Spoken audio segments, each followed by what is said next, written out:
عن عبد الله بن مسعود رضي الله عنه قال قال رسول الله صلى الله عليه وسلم أول ما يقضى بين الناس يوم القيامة في الدماء.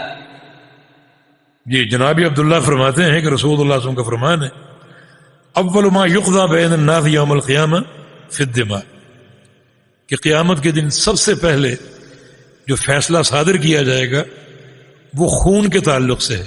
دماء دمن کی جمع، اور دم خون کو بولتے ہیں۔ قیامت کے دن جب حساب ہوگا تو سب سے پہلے جو فیصلہ اللہ کی عدالت سے جاری ہوگا اس کا تعلق خون سے ہوگا۔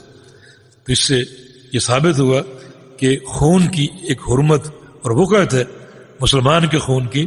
یہ خون بہانا، قتل و غارت گری کرنا اور اس طرح فتنے اور فساد کو بھڑکانا اور پھیلانا ایک بڑا بھیانک جرم ہے۔ اور قیامت کے دن جو فیصلے ہوں گے سب سے پہلے یہ فیصلہ خون کا، جس کا انسان کو سامنا کرنا پڑے گا۔ نبی علیہ السلام کی حدیث ہے یاتی المقتول متعلقا بقاتلہ یوم القیامہ، کہ قیامت کے دن جو مقتول ہوگا اس طرح آئے گا کہ اپنے قاتل کے ساتھ چمٹا اور لٹکا ہوگا۔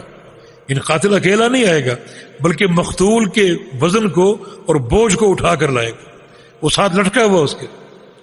اور مقتول اس طرح آئے گا کہ اداجہ تشجب دمن، اس کی گردن کٹی ہوگی اور شاہ رگ سے خون ابل رہا ہوگا، اور دنیا یہ منظر دیکھے کہ یہ قاتل ہے اور یہ مقتول ہے۔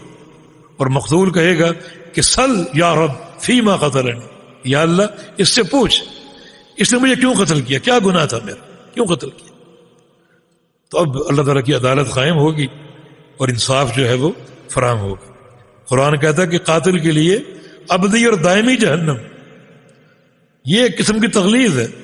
اگر قاتل موحد ہے تو اس کا کلمہ توحید اور توحید کا اقرار اس کو اس ابدی جہنم کے داخلے سے بچا لے گا، اور بالآخر اپنی سزا پوری کر کے اس کو جہنم سے نکال کر جنت میں داخل کر دیا جائے۔ یہاں ایک اشکال ہے، تعارض ہے کہ ایک حدیث میں رسول اللہ صلی اللہ علیہ وسلم کا فرمان ہے کہ اول ما یحاسب بہ العبد یوم القیامہ الصلاۃ، کہ قیامت کے دن سب سے پہلا حساب نماز کا ہو، اور یہاں خون کا۔ یہ تو تعارض ہے دونوں حدیثوں میں۔ تو تعارض نہیں ہے، جو حقوق اللہ ہے، حقوق اللہ میں پہلا حساب نماز کا، اور جو حقوق الناس ہیں، لوگوں کے حقوق، ان میں پہلا حساب خون کا ہوگا۔ تو اس طرح کوئی اشکال نہ رہا اور یہ تضاد ختم ہو گیا۔ جی